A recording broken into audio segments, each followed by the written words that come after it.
नाजरीन, मैं Mohammad Latif GHRT news 24/7 में आपका खैर मकदम करता हूं।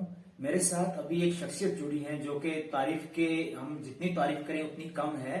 डॉक्टर HR रहमान, जो कि एक ग्लोबल ह्यूमन राइट ट्रस्ट के एक ऑर्गेनाइजेशन के फाउंडर भी हैं और चेयरमैन भी हैं। आज हम इनसे कुछ सवालात करेंगे। तो डॉक्टर साहब, आपका खैर मकदम है GHRT न्यूज 24/7 में। बहुत शुक्रिया लतीफ साहब, बहुत शुक्रिया। शुक्रिया सर। जैसा कि आपने एक ऑर्गेनाइजेशन की, आपने फाउंडेशन की है ग्लोबल ह्यूमन राइट ट्रस्ट के नाम से, तो आपको क्या जरूरत पड़ी कि आपने जो है इस ऑर्गेनाइजेशन को जो है यहाँ पे आपने लाने की कोशिश की, और इससे जो है कितना फायदा हुआ है हमारे, मैं एक पूरे नेशंस की बात करूं, यहाँ तक कि एक इंटरनेशनल ऑर्गेनाइजेशन से, तो इससे कितना फायदा हुआ है सर? सबसे पहले मैं आपका बहुत मशकूर हूँ कि आप रियासी से जम्मू के अंदर आए और खसूसन इंटरव्यू के लिए आए, तो पहले मैं आपका मशकूर हूँ।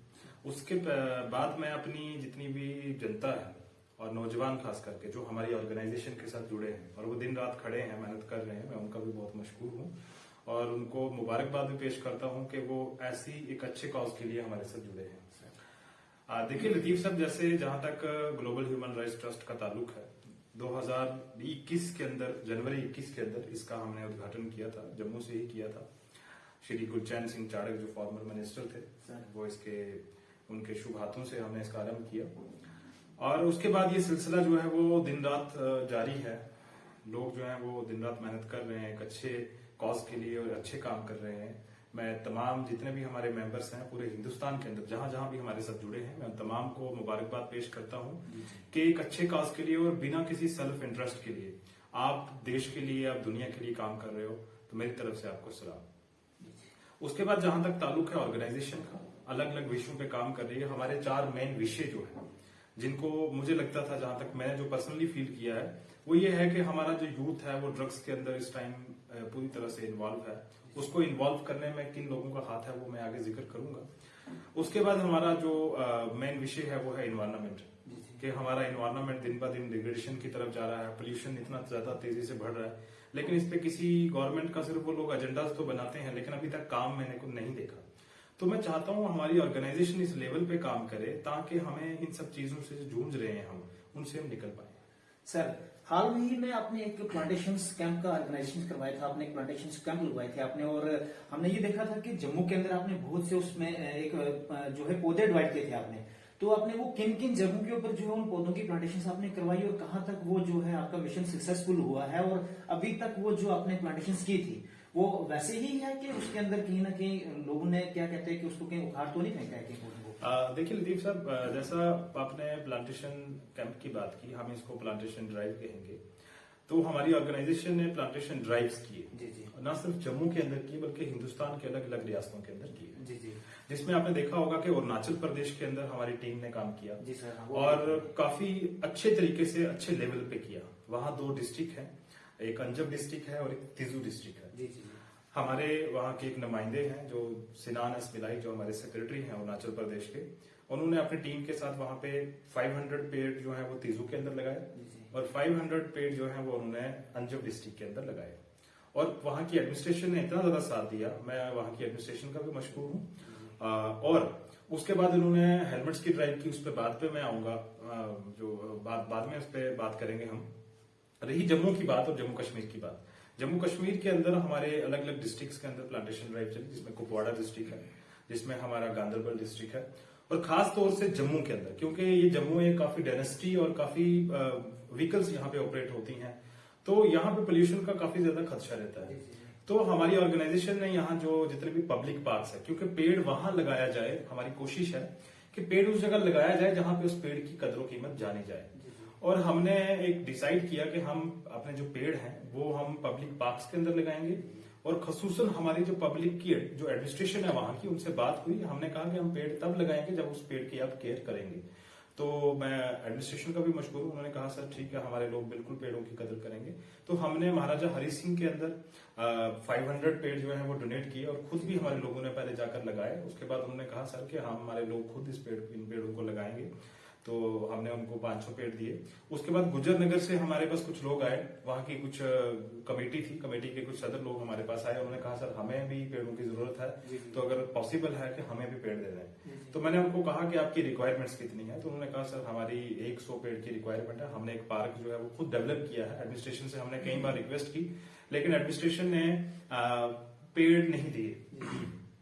तो मैंने कहा कोई बात नहीं, हम आपको 1 महीने के अंदर ही पेड़ प्रोवाइड करेंगे और हमारी टीम वहां करके प्रॉपर इनॉग्रेशन करेगी और पेड़ लगवाएगी। तो हमने 1 महीने के अंदर अंदर ही उनका 100 पेड़ जो है वो अरेंज करके दिया और गुजर नगर पार्क के अंदर हमने 100 पेड़ जो है वो लगाया। शुक्रिया सर, मैं आपके सवाल की तरफ फिर से आऊंगा। मेरा एक सवाल रहेगा आपसे। मैं गांव से बिलोंग करता हूं, महोर रियासी से, जहां पे लोग अक्सर हमने लोगों को देखा है कि वो डिफॉरेस्टेशन करते हैं सर, है ना। अक्सर वो पौधों को काट रहे होते हैं, उनको ये नहीं मालूम होता कि इन पौधों के काटने से नुकसान होगा। तो मैं आपके माध्यम से जो है एक ऑर्गेनाइजेशन का फाउंडर है, चेयरमैन है, मैं आपसे ही जो है एक पब्लिक को ये एक आप मैसेज दें कि वो लोग क्यों जो है कि पौधे उनको ज्यादा लगाने चाहिए थे, लगाने के उसमें लोग ज्यादा से ज्यादा काटते जा रहे हैं। तो अगर उनको कहीं ना कहीं पौधों की जरूरत पड़ती है तो आप उनकी क्या हेल्प कर पाएंगे, थोड़ा सा इसके ऊपर प्लीज। देखिए, जहां तक पौधे देने का और काटने का सवाल है, जी, जी, जी। तो मैं पहले ऐसे लोगों पे काफी शर्मिंदा भी हूँ और मैं ये मैसेज भी उनको देना चाहूंगा कि ठीक है आप डेवलपमेंट करिए और हमारी इंटरनेशनल बॉडीज जो है, जैसे हम ये कहेंगे कि हमने एक ऑर्गेनाइजेशन है जो इस इंटरनेशनल बॉडीज पे काम करती है। उन्होंने कहा था कि हमारा एक ऐसा विषय होना चाहिए कि हम सस्टेनेबल डेवलपमेंट की तरफ जाएं। और सस्टेनेबल डेवलपमेंट का मतलब यही है कि आप डेवलप तो करें, लेकिन जो पुरानी चीजें हैं जिनसे हमें फायदा है उनको नुकसान ना पहुंचाएं। मीन जब आप कंस्ट्रक्शन कर रहे हैं तो आप करिए, लेकिन ऐसी जगह पे ना करें कि जहां पे बहुत ज्यादा पेड़ हैं और उन पेड़ों से हमें फायदा है। तो आप ऐसी जगह चुने, या अगर आप पेड़ों को ठीक है आपकी कंस्ट्रक्शन एक मजबूरी बन चुकी है उस जगह में, तो आप उस पेड़ को नीचे से निकाल करके दूसरी जगह प्लांट कर दें। या अगर वैसा भी आपसे नहीं होता है तो आप जब कंस्ट्रक्शन कर दें तो जितने पेड़ आपके वहां से कटे हैं आप उतने पेड़ों को दोबारा से प्लांट कर सकते हैं। उससे ये होगा कि हमारा इन्वायरमेंट जो है वो एक बैलेंस बना रहेगा। जब हम कंस्ट्रक्शन ज्यादा कर रहे हैं, कंस्ट्रक्शन मीन्स डिफॉरेस्टेशन हो रही है हमारी, और जब डिफॉरेस्टेशन हो रही है और एफॉरेस्टेशन नहीं हो रही तो उससे क्या होगा कि हमारा एनवायरनमेंट के अंदर इम्बैलेंस होगा। फिर आप देखते हो मौसमी बारिशें होती नहीं है आजकल, लोगों की फसलें जो है वो गैर मौसमी बारिशों से जो है वो उजड़ जाती हैं, लाखों करोड़ों का नुकसान हो जाता है, लेकिन लोग इस चीज को नहीं समझते। ठीक है, तो ये एक इम्बैलेंस हो जाता है जिसकी वजह से ये सारी चीजें हमें देखने को मिलती हैं। तो मैं ऐसे लोगों से रिक्वेस्ट करूंगा कि जहां पे भी कंस्ट्रक्शन हो रही है, चाहे वो रोड की हो या बिल्डिंग्स की हो, जहां से पेड़ आपके कट रहे हैं, आप लिहाजा पेड़ लगाना कोई इतना बड़ा पहाड़ खड़ा करना नहीं है, आपको एक गड्ढा खोद के आपको पेड़ ही लगाना है। तो अगर आप लगा दें तो आपका कुछ जाने वाला नहीं है, वो आपको ही ऑक्सीजन प्रोवाइड करेगा, वो आपको ही साया फराहम करेगा। फिर सर मेरा एक और सवाल रहेगा आपके पास।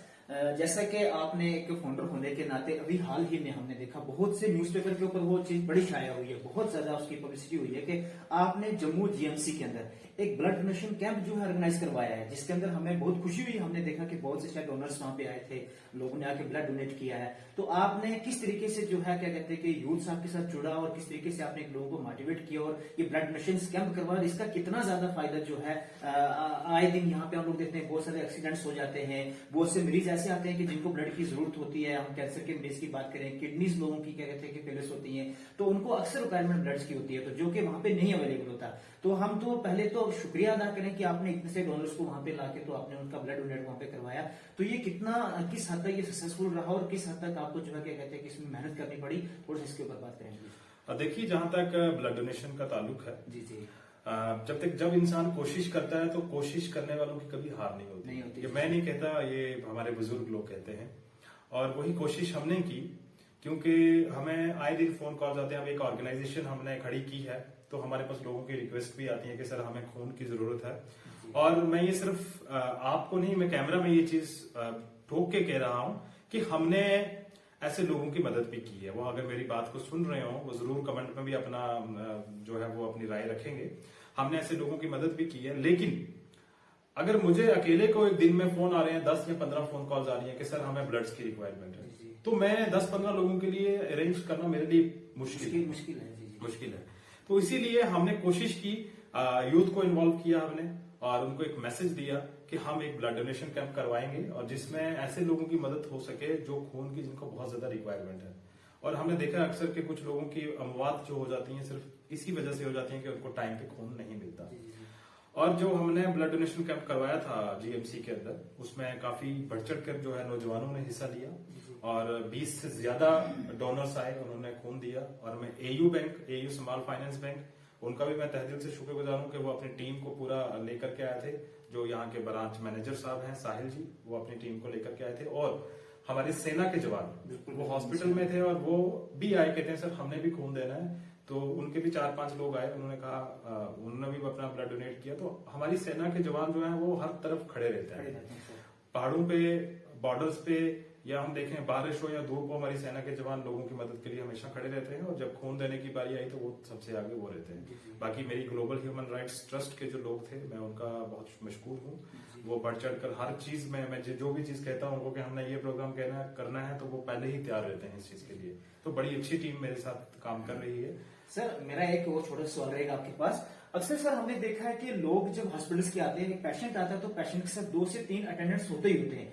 तो क्या होता है कि उनको एक ब्लड की रिक्वायरमेंट जब आ जाती है तो वो लोग क्या करते हैं कि उनका ये बहाना होता है डॉक्टर्स के सामने कि सर मैंने हाल ही में दिया था, मैंने महीना पहले दिया है, मैं अभी नहीं दे सकता, मैं कमजोर हूं, क्या है। तो ऐसे लोग अब क्या मैसेज देना चाहेंगे सर कि उन लोगों को ब्लड अपने पेशेंट्स की, इवन कि वो अपने ही पेशेंट्स के लिए जो है ब्लड डोनेट नहीं कर पा रहे हैं, तो वो दूसरों की क्या हेल्प कर सकते? थोड़ा देखिए, मुझे बात सुनकर के हंसी भी आ रही है। ऐसा अक्सर आपने ये देखा होगा, मेरे साथ तो अक्सर ये चीजें होती हैं। जी जी सर। क्योंकि मैं हॉस्पिटल में विजिट करता रहता हूँ, तो ऐसे लोगों के साथ मेरा मिलना होता है। जब ऐसे लोगों को खून की जरूरत होती है तो मैं खुद हॉस्पिटल जाकर के उन लोगों से मिलता हूँ, वहाँ की एडमिनिस्ट्रेशन से मिलता हूँ, तो कोशिश करता हूँ ऐसे लोगों की हेल्प करने की। उनके साथ 4-5 लोग आए होते हैं, ये हकीकत है। और हर एक पेशेंट के साथ जो दूर दराज से आता है उसका 4-5 पेशेंट होते हैं।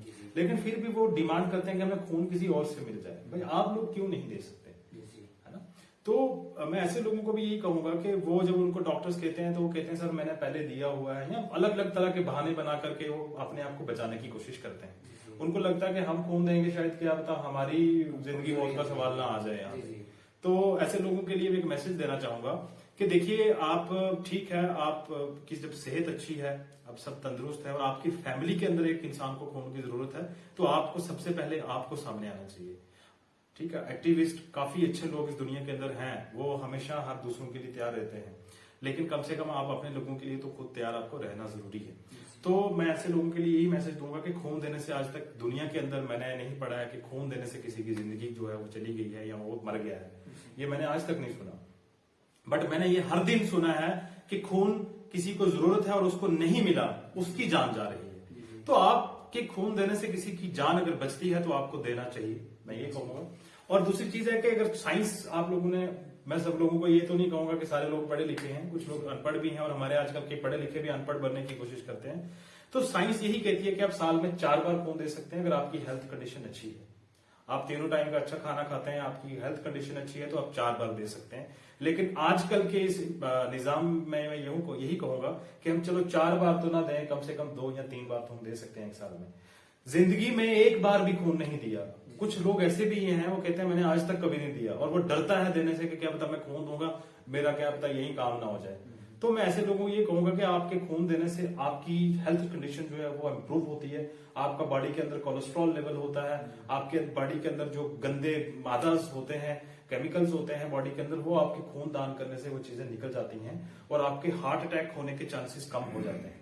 तो खून देने के बहुत ज्यादा फायदे हैं, अगर आप कहीं गूगल करेंगे, बैठ के पढ़ेंगे उसको, तो आपको इन चीज का अंदाजा होगा। सर मेरा एक आखिरी सवाल आपसे रहेगा। आए दिन हम ये लोग देखते हैं कि अक्सर पढ़ा लिखा यूथ, है ना, ये नहीं हम अनपढ़ को नहीं कह सकते, पढ़ा लिखा यूथ, सर हमने पढ़े लिखे यूथ को ही अक्सर हमने ड्रग के बीच में इन्वॉल्व देखा है कि वो काफी पढ़े लिखे लोग हैं, कोई मास्टर्स कर रखा है, कोई पीएचडी है, कोई मास्टर्स कर रहा है, और यहाँ तक कि जो स्कूलिंग अभी चल रही है, बच्चा अंडर ग्रेजुएट है या ग्रेजुएट किसी प्रोसेस में लगा हुआ है, तो उन लोगों को हम ड्रग्स के बीच में इन्वॉल्व देखें। और कुछ लोग जो है स्कूलिंग उनकी हो चुकी है, मतलब उनकी मास्टर्स हो चुकी है, तो अभी वो लोग कुछ कर नहीं पा रहे क्योंकि कहीं ना कहीं नौकरियां नहीं है, नौकरियों से वो लोग तंग आ चुके हैं, कोई उनका अपना कोई फ्यूचर उनका जो सेटअप नहीं है, तो उस कारण वो लोग जो क्या कहते हैं कि अक्सर जो है ड्रग्स में इन्वॉल्व है। तो थोड़ा सा आप क्या मैसेज देंगे ऐसे यूथ को कि जो यूथ पढ़े लिखे यूथ हैं और वो ड्रग्स की तरफ जो ज्यादा अपने आप को इन्वॉल्व कर रहे हैं, वो लोग किस तरीके से ड्रग्स से बच पाए, इसके लिए क्या मैसेज देंगे आप? देखिए, हमारी ऑर्गेनाइजेशन का सबसे मेन पहलू और सबसे मेन मकसद भी यही है।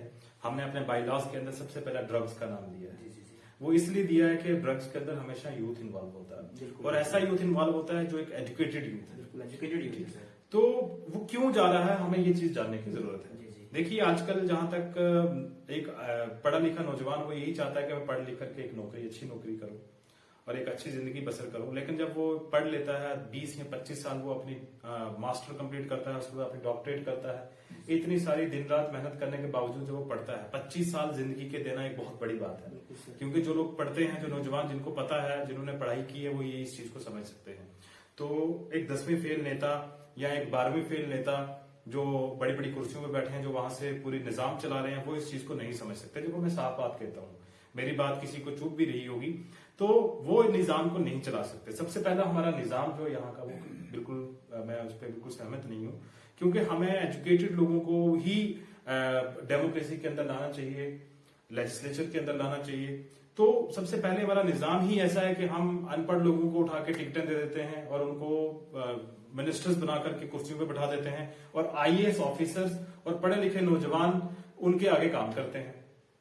तो वो लोग किस तरह की पॉलिसीज बनाएंगे वो आप खुद बेहतर समझ सकते हैं, जनता बेहतर समझ सकती है।